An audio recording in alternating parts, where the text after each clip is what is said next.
everyone, I'm Catherine and welcome to my channel. Now for my returning subscribers, I know it's been a couple of weeks since I posted my last video and I do apologize. The only excuse I have is that I've got a 3-month-old baby and he's taking a lot of my time. Say hello, Maxwell. Oh. So in today's video, we're going to be covering the Chris Coleman case. This video is pretty horrific and I think it's basically the 2009 version of the Chris Watts murders. So if you're interested in the Chris Watts case, this is definitely the video for you. Let's jump right in.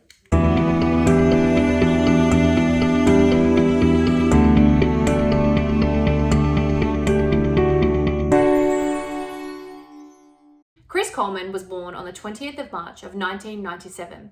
He grew up in Illinois and he lived with his father Roy, his mother Connie, and his 2 brothers, who were named Brad and Keith. Growing up, Chris was described as very shy and introverted, and he was described as the most shy out of the 3 siblings. Chris grew up in a very, very religious household, and in fact, his 2 parents, so Roy and Connie, they were pastors at the local church. So basically, the Coleman household practiced religion weekly, daily, very, very, very strictly.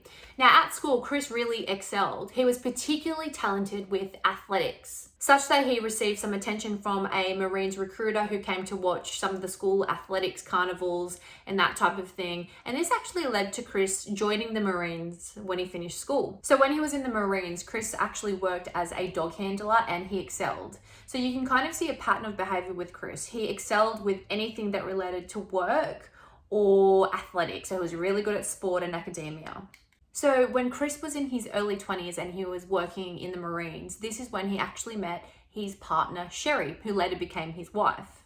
Sherry was a military police officer and she happened to be studying at the Canine Center, which is how she met Chris. So Sherry was a cute little blonde. She had some tats, she had the dyed blonde hair, she wore little shorty shorts. And you remember at the beginning of the video, I told you that Chris's parents, they were really, really religious. So they had specific expectations of the girl they wanted their sons to date.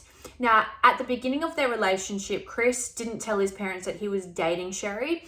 And then on one random weekend, Chris went to visit his parents and Sherry was in the car. Now, the Coleman parents later explained how he introduced Sherry to them as his friend, and they kind of looked at her and were like, yeah, they didn't have any suspicion that it was more than a friend. So they met. Sherry describes the interaction as a little bit hostile, and then he and Sherry went on their way to a holiday. I think they were going somewhere else. Now, about a week later, the Coleman parents get a phone call and Chris says to them, "You're not going to believe this, I've married Sherry." In later interviews, Chris's dad, he said that she's not the type of person we thought Chris would be with. And his mum said, surprise, surprise, she was just a little blonde girl to me. So obviously they're not too happy that he's ended up with the cute little blonde with tats wearing shorter shorts. And, you know, this might be because of their religious background, but they openly said that she's not the type of girl that they thought Chris would end up with. You can see through some of the interviews with Chris's parents that they're pretty judgmental. Soon after, Chris calls his dad and his mum and basically says, "I've married Sherry, surprise." Soon after that, he tells them that Sherry's actually pregnant, and Chris's parents told people that they thought that Sherry had kind of on purpose fallen pregnant to trap Chris. So it was no secret that Chris's parents were really disapproving of Sherry.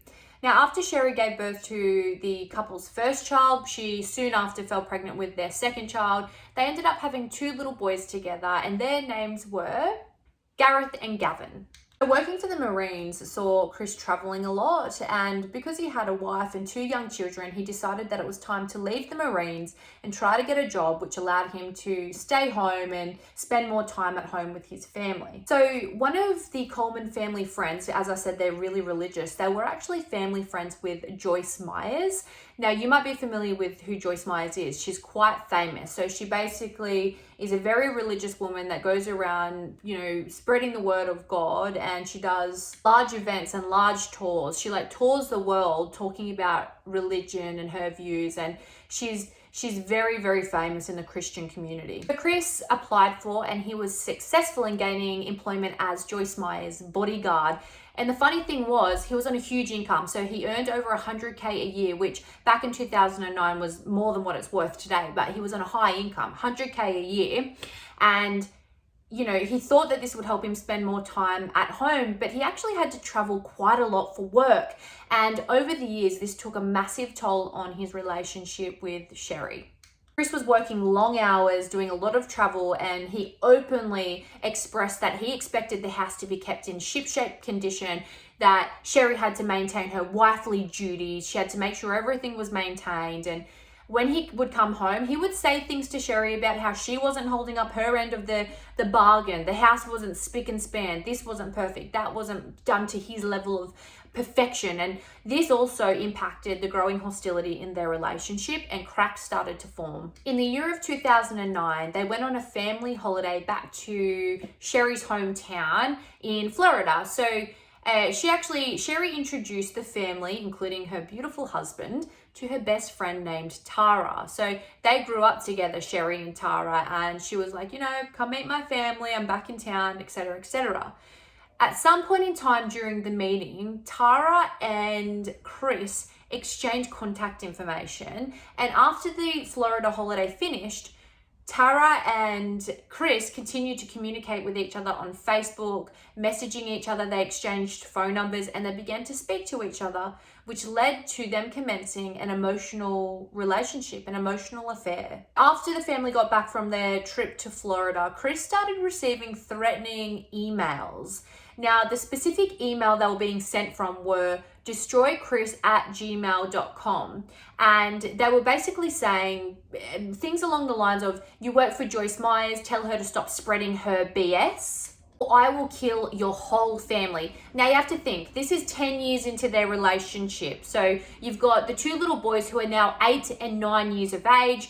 There's some marriage conflict. They're not getting along. He's still traveling a lot. He's having this emotional affair, which later progresses to a physical affair with his poor wife's best friend from school. So this is what's happening at this point in time. Then he starts getting threatening messages, basically from people saying, because you support Joyce Myers, we're going to kill your whole family. Everyone would comment about how weird it was that Joyce wasn't getting the same emails and that they were emailing him rather than Joyce.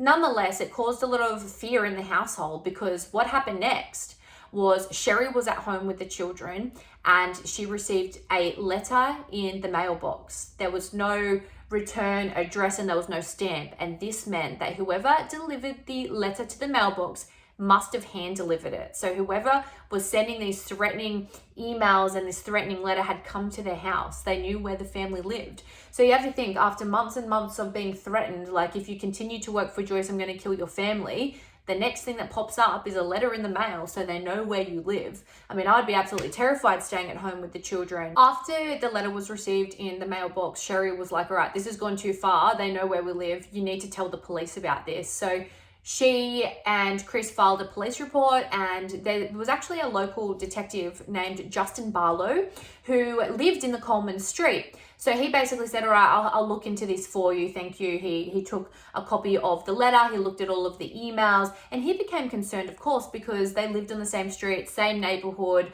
Whoever had been threatening the family, well, it was obvious that they were the ones that delivered the letter, hand delivered the letter. So he said he would take a look into it. Now, what he didn't tell the family is that he actually had surveillance cameras. So from Detective Barlow's, the front of his house, he could actually flip his camera and he could actually see the front of the Coleman house, or he could actually see the Coleman house from across the road. So what he decided to do was, well, if the person's going to come back and they're going to attend the house again, they're going to drop another letter, I can actually capture it on my surveillance. So he flipped his camera around and he waited to see if there was any suspected people or suspicious people that would attend the Coleman house again, because he would catch it on his video. So a few days pass and nothing suspicious is caught on camera. So Detective Barlow sees Chris and the two young boys. You know, it looks like the perfect family. They're in the front yard, they're throwing the football to each other, and there's nothing really suspicious that happens. At this point in time, Chris has worked for Joyce Myers for years and years and years, and he's never ever taken a sick day. Chris was known for working extra hours, lots of overtime, to the point where Joyce Myers would often say, go and spend time with your family. But of course, there was issues at home. So Chris had no issue with working the long, long hours. So on the 4th of May of 2009, Chris wakes up, he calls Joyce, and he says, I'm sick, I'm not coming into work today. So this was the first time he's taken a sick day in years and years and years and years.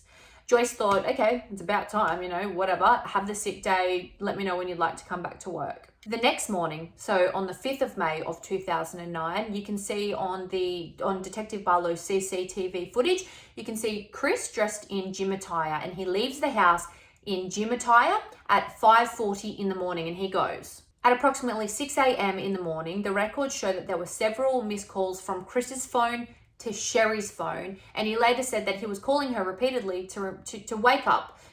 It was like his wake up call, time to get up, get the boys ready for school, but she didn't answer. Now, he said that this was really weird because Sherry always answered his phone calls. At 6:40 a.m., Chris decided, I'm panicking. Why is she not answering? That's weird. He's got in his head, some person has delivered this threatening letter to our house. I'm getting the threatening emails. So he starts to freak out, and he calls Detective Barlow at 6:40 in the morning, and he says, I'm at the gym. I've called Sherry several times. She's not answering her phone. You know about the threatening letters. I'm really concerned. Can you go over and can you please check on Sherry? So Detective Barlow says, okay, I'll do that. So he walks out the front door. He knocks on the door. There's no answer. He goes inside the house. He enters the living room, and he sees a horrific sight. There is red spray paint all over the living room saying threatening things. So the things that were spray painted in huge red letters were things like, we are always watching, F you, you have paid the price, you have been punished. Detective Barlow then moves into Chris and Sherry's bedroom, and you can see the shape of a human being lying under the bed sheets. He pulls down the bed sheets, and there is Sherry lying there, lifeless. He says that he noticed a lot of black bruises all along the neck, which made it appear like she had been strangled. He said that she had marks, scratches, and it looked like from her fingernails that she put up a fight before she was obviously murdered. He said that her skin had been torn and she had a very noticeable black eye. He went into each of the children's bedrooms, and the same thing.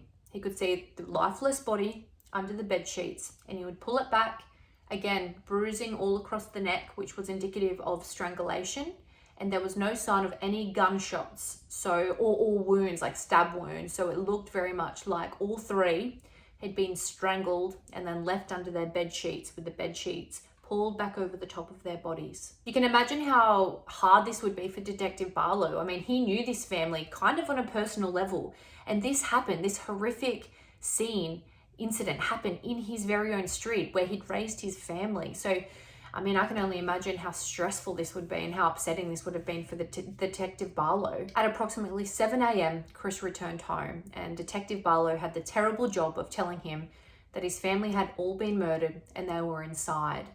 Now, Detective Barlow says that Chris dropped to the floor and he started crying. He didn't try and go inside, and he didn't once ask what happened to them. Didn't say anything. So he gets told that his family had been murdered, and he just dropped to the floor and he started crying and asked no questions at all. They all decided that it had to be Detective Barlow, because he's a male, to tell Chris, because they expected that he might try and run inside, and they wanted someone big to be able to physically restrain him from running inside and seeing the horrific scene. So a lot of the detectives commented that they were really shocked when he didn't ask any questions, he didn't try and go inside, he just dropped to the floor and started crying. Everyone deals with grief differently, but this was a comment by the detectives, is that usually what happens in these types of situations is the person tries to run inside or see the family for themselves. It was actually Detective Barlow that conducted the first interview with Chris Coleman. So he ended up going back to the police station and speaking to Detective Barlow, and he told him that nothing out of the ordinary happened that morning. He woke up, he went to the gym. Now, the recording, so the interview is actually recorded, and you can see that when he's first interviewed, he tells Detective Barlow that he's cold.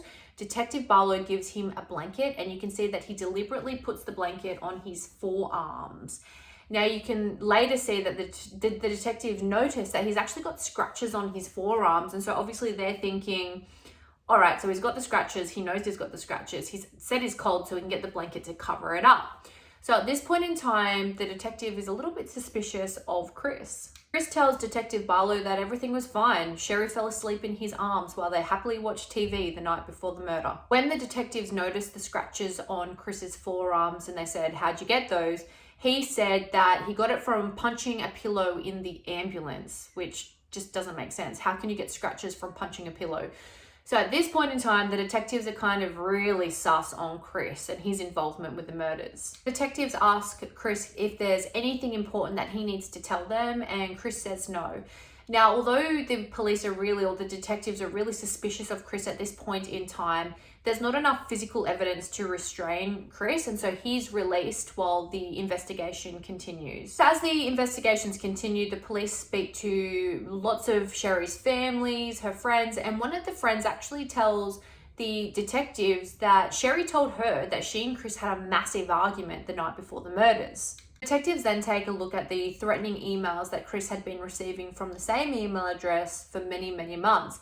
And it turns out that the IP address, so the person sending the emails, were actually sending them from Chris's work laptop, which he often had on his person at home from the family home. At this point in time, the obvious thought of the detectives is that Chris is sending himself these threatening emails. He's trying to create a situation to lead them to believe that someone is threatening the family, but really it's him sending the emails from his work laptop from home. And so the next question the police needed to think about or answer is, well, why would he do this when he's in a relationship? He's got the kids, he's got the happy family. And then that's when they found out that he had been having an affair. So gross. So when the police looked into Chris's laptop, they found all the photos of Tara, like full naked photos of Tara. And the weirdest thing is that Chris had been forwarding Tara's naked photos to his own dad. So to the religious minister, the pastor. He'd been sending these explicit naked photos. And apparently the father, so Chris's father, was reported to say things like, yeah, you know, he had the wandering eye. He was starting to, you know, talk to other women because the wife wasn't satisfying his needs. So this is the type of mindset of the two men, so Chris and his dad. But I just find that really, really weird that he was sending explicit photographs of his girlfriend to his own father. So the obvious thought of the detectives is that Chris has killed his family because he's having an affair and, you know, for whatever reason, he couldn't just get a divorce. But that's the motive that the detectives are thinking at this point in time. So they asked Chris to come back for further questioning at the police station. And when they say to Chris, look, we've traced the IP address back, the emails are coming from your laptop. Chris says, well, I must have been hacked. It has to be some hacking because it's not me. So he continues to deny any involvement, and he denies that it's him personally sending himself the threatening emails. Another really important thing that happened before Chris came back for further testing is that the autopsy results were released. Now, the autopsy results placed the time of death of the two boys and Sherry at 3:00 in the morning. Now, Detective Barlow has the CCTV footage of the Coleman house, and you can't see anyone come into or leave the premises on the CCTV footage. So that means it's just Chris and his family at home. And then you see Chris leave at 5 a.m. in the morning. So when Chris comes back for questioning and the police know that they were murdered at 3:00 in the morning, they say to Chris, when you left to go to the gym in the morning, was Sherry alive? And he says, yeah, she was definitely alive. So the police know, all right, well then it's you.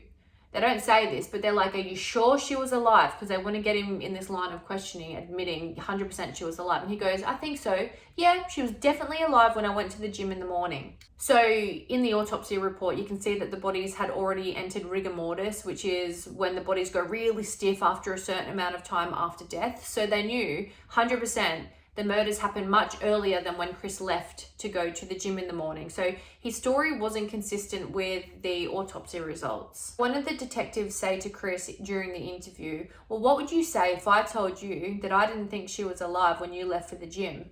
And Chris said, well, I would respond, yeah, she was alive. The detective really, really pressures Chris on this point and repeats, so she was definitely alive when you left.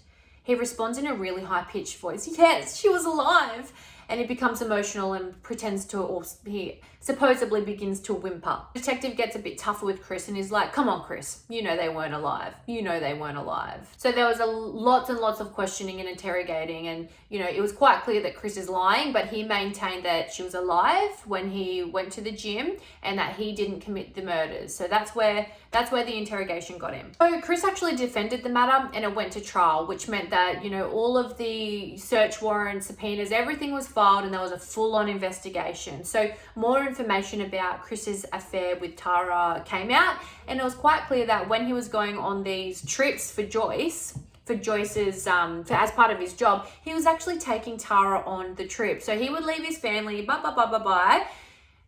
go with Joyce to go and protect her as a bodyguard, fly somewhere, and he'd fly Tara there to enjoy the little holiday, the little affair, whenever he was working away. Joyce was, as a strong religious character person, was really against adultery, and, you know, part of Chris's job saw him escorting, you know, people off the premises when they'd been caught cheating, because Joyce was so vehemently against affairs and against adultery. So he had this other aspect of the motive, that he wanted to keep his beloved job, and that he knew that Joyce would get rid of him straight away if Joyce knew that he'd been having the affair with Tara. So that kind of bolstered the idea that, you know, he had the double-pronged motive here. He wanted to live his life with Tara, and he didn't want to lose his job. There was evidence that Chris bought Tara a promise ring and had basically said, I'm going to leave my family, you and I will get married, everything's going to be about us in future. And yeah, when the police went to speak to Tara, she was even wearing the promise ring. There's one video that you can quite clearly see where Chris is like speaking to Tara. He's recording himself and he's like, I just want to say I love you. And it's funny, as I'm recording this video, you're actually messaging me. So it's not like he was being super sly or super careful. He's literally recording himself sending I love you videos to his mistress, and the police had all of this evidence. When Detective Barlow asked Chris whether he was having an affair, he denied it, and when he mentioned the name Tara, he said that Tara was just a friend. You could see in the text messages that Tara was telling Chris her ring size, her butt size, because he was buying her clothes. You could see from the financial records that Chris was even paying Tara's bills for her. When they looked into messages between Sherry and her friends, there was a message where Chris said that you and your kids are getting in the way of me living my life. So there was all of this evidence that their relationship, Sherry and Chris, their relationship was fractured. He was having a hectic affair with her best friend from school, and he's referring to his own kids as your kids, as if nothing to do with me. It's your kids, you and your kids are getting in the way of me living my life. There was evidence where Sherry was talking about how Chris was really verbally abusive towards her, would say things like, get your fat lazy off the lounge.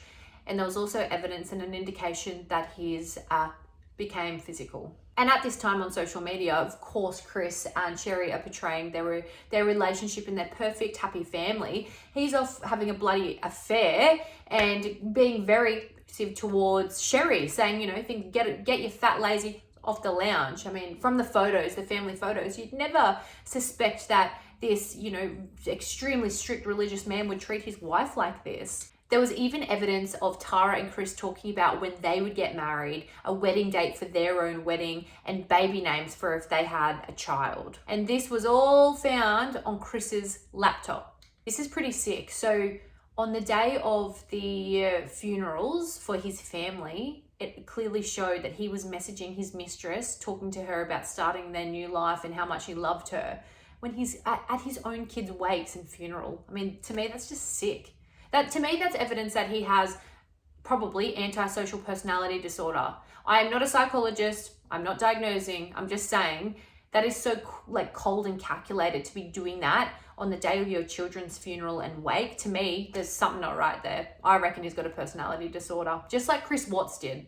I think Chris Watts was a narcissist and potentially had antisocial personality disorder, which often people call psychopathy. When the police went to speak to Tara, she didn't hide anything. She was like, yeah, 100%. I had an affair with him. He's my man. Like, we've got plans. We're going to have a life together. We're going to do this. We're going to do that. She went to the extent of telling the police that when Chris was married or when he was at home with Sherry, he would send a video of Sherry asleep in the bed by herself and then where he would sleep, saying, you know, we're separated under the one roof essentially. So Tara felt okay about him still being in the house with Sherry. So it went to that level where he was literally sending those types of videos to his mistress. And this actually does remind me of Chris Watts' case again, because you remember when he was sending Nicole or telling Nicole that he was sleeping in the basement or sleeping on the lounge for a period of time as well. And telling Nicole that he wasn't sleeping or being intimate with his wife. So basically trying to create the idea that he was living separated under the one roof. So yeah, that's another similarity there. All right, so let's move towards the trial. So Chris was arrested and charged with the triple homicides. And as I said, he defended the matter. So he was still, and to this day, saying I had nothing to do with it. It's the person who was threatening me in the emails, probably. It's important to note that Chris's family stuck by him the whole time and they believed everything that he said, which is another similarity with the Watts family. You remember, even to this day, they're very active and vocal on social media and in the public forum expressing their support for their son. So at the trial, the police had heaps of evidence with respect to motive. You have the affair, you have the text messages between Sherry and her friends where she's saying, we're having arguments, all this. There was actually a text message from Sherry to one of her friends closer to the date of the murder saying, if anything ever happens to me, it's Chris. I mean, that is just a smoking gun. Like, that's hectic for the prosecution with respect to motive. So the affair, you have the text messages, you have the friends saying they had a huge fight the night before the murders. You have him referring to his children as your children, as if I don't want anything to do with them. You have him basically saying, I'm going to start a new life with my mistress. And you have the added part of the motive that he loves his job, his highly paid job, and he doesn't want to lose it. And he knows he will lose it if it ever comes out that he's cheated on Sherry, because Joyce does not put up with adultery. You also have, the police found a receipt for a lot of spray paint, the red spray paint. So you remember when you walked into the house, there was all the messages spray painted all over the house, and also on the children's bed sheets and Sherry's bed sheets. He'd spray painted the messages on there as well. Now, the red paint was bought 3 months before the murders. When the police asked Chris, well, you bought the red spray paint so you could do this to your house, he responded, initially he denied that he had bought the red paint or had any red paint. When they raised the receipts with him, he said, oh yeah, that's right, I bought that because I was going to do a school project with one of the boys. So that's another part of the motive and the evidence that supported the fact that he had purchased the red spray paint. So it was a massively drawn out, long trial, and halfway through the trial, the jury was actually split 7-5, and 7 people actually thought he was not guilty. This all changed when the mistress came to give evidence. She waltzed in, dressed up, she had a promise ring on, and she was just so unforgiving in her evidence. Yeah, we had a relationship, he was going to leave his wife for me, we were in love, nothing wrong was happening. It was just I was waiting for him to leave his family, and she had the audacity to sit there. This is the ring that he bought me, the promise ring. So after she gave, or during her testimony, the prosecution actually handed a photograph of them two around on one of their overseas getaways. And one of the jurors turned the photo over and there was a date on the back of the photo. Now, before the photo was handed around, the mistress and Chris explained that they started their relationship in 2009, but the date on the back of the photo was from 2008. So it was quite clear that they were both lying for whatever reason about the timeline of their relationship. And when the jury saw this, their probable thoughts were, well, if you're going to lie about this, you're going to lie about a whole range of things. And that's where Chris lost the jury. Now, he was actually found guilty, and he was actually given 3 life sentences in respect of the triple homicide of his very own family. Chris Coleman has put through several applications for appeal, all of which have been denied. Do you not think that this case is literally almost identical to the Chris Watts case, but it happened in 2009, and for whatever reason, it didn't receive the same amount of media attention as the Chris Watts case? Why do you think that is? Let me know in the comment section below, because they are both comparatively disturbing and disgusting. You have Chris Watts, later case. So he murdered his pregnant wife and 2 children. He did suffocation. He then put the 2 girls in the oil barrels and just left the pregnant mother's body near the oil drum. So you remember that is from the Chris Watts case. In this case, you have strangulation, and he kills his 2 sons and his wife. It's just such a similar case, isn't it? But why do you think? I'm so interested. I do wonder why the Chris Coleman case is just not so famous or well known. It's very bizarre. That's it for this video. If you like this video, don't forget to actually like it. If you like this content, don't forget to subscribe to my channel, and I will see you in the next one. I'm actually going to try and get a couple more videos out to you before Christmas. All right, bye.